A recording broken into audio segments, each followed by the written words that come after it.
O Senhor é minha luz e salvação. O Senhor é a proteção da minha vida. Salmo 26.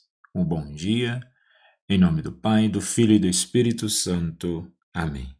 Recorramos sempre à poderosa intercessão de Maria Santíssima, nossa Mãe, e de São José, o Justo. E vejamos a riqueza desse salmo.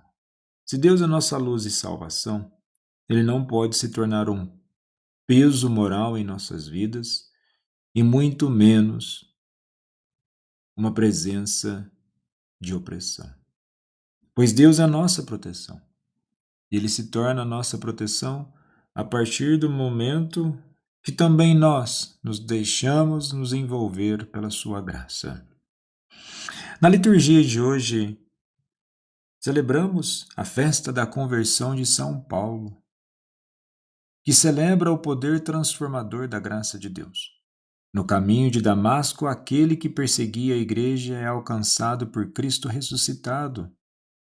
A iniciativa é totalmente divina. Paulo não muda de ideia. Ele é interrompido pelo Senhor, cai por terra, fica cego e aprende que só se enxerga de verdade quando se deixa se conduzir por Deus. E liturgicamente, a igreja recorda que a conversão não é apenas deixar o pecado, mas mudar de direção, de mentalidade e de missão. Paulo passa da violência à entrega do zelo sem discernimento à obediência da fé.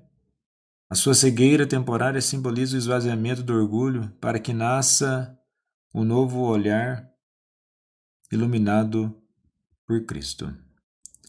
E na primeira leitura de hoje, do livro do profeta Isaías, capítulo 8, do versículo 23, depois capítulo 9, dos versículos 1 ao 3. Começa assim: O povo que andava nas trevas viu uma grande luz. E essa luz não surge em Jerusalém, no centro religioso e político, mas na Galileia dos gentios, região marginal, misturada, desprezada.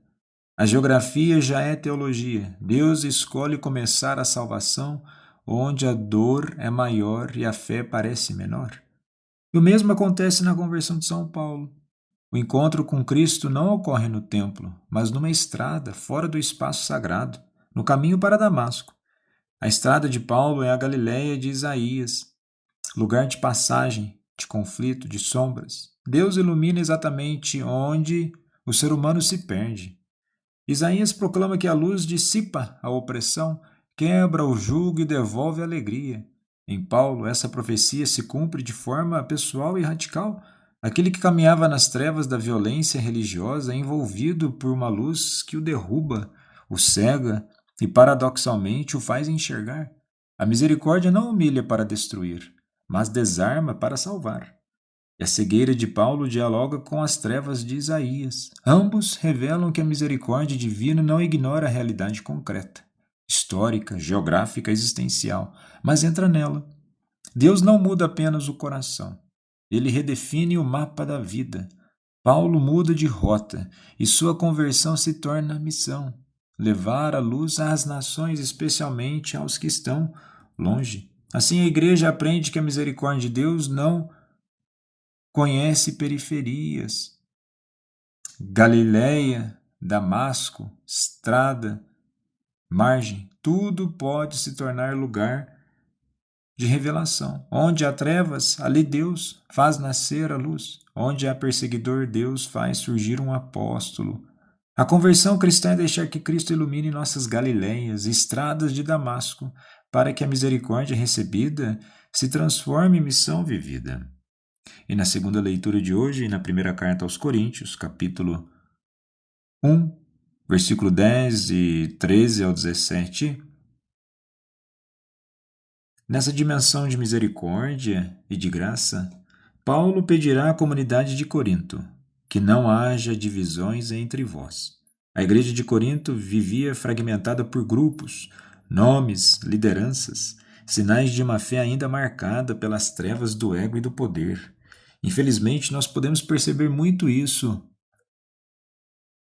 no universo religioso, dentro do cristianismo, ou até mesmo dentro da Igreja Católica.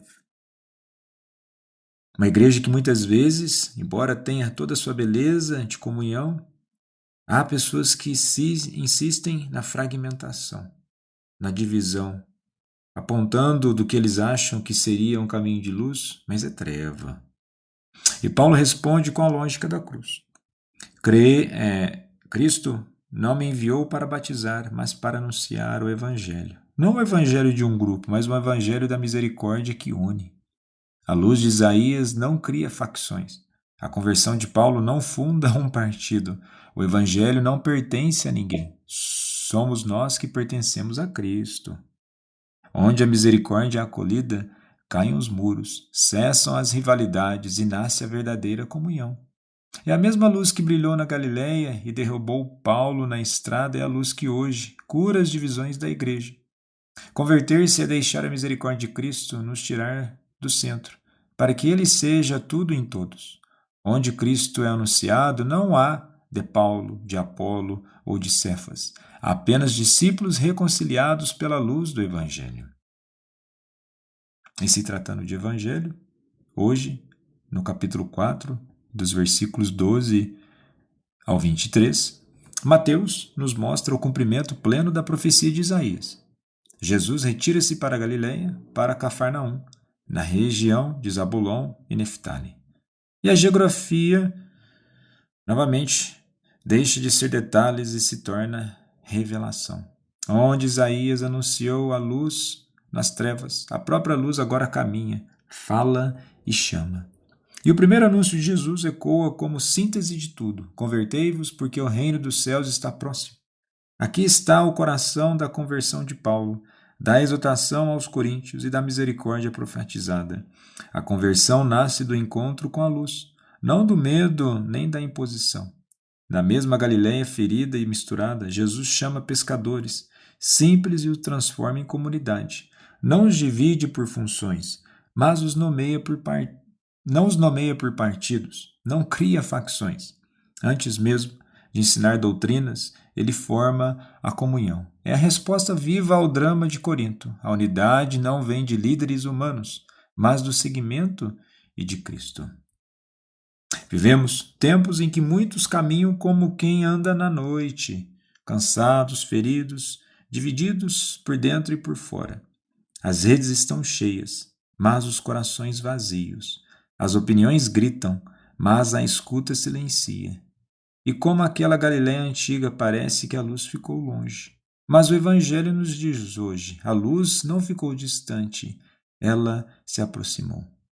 E Jesus continua passando pelas nossas estradas, pelos nossos trabalhos, pelas nossas crises pessoais. Ele não começa exigindo perfeição, começa oferecendo presença. Olha para nós como olhou para os pescadores e como olhou para Paulo, não pelo que fomos, mas pelo que ainda podemos ser.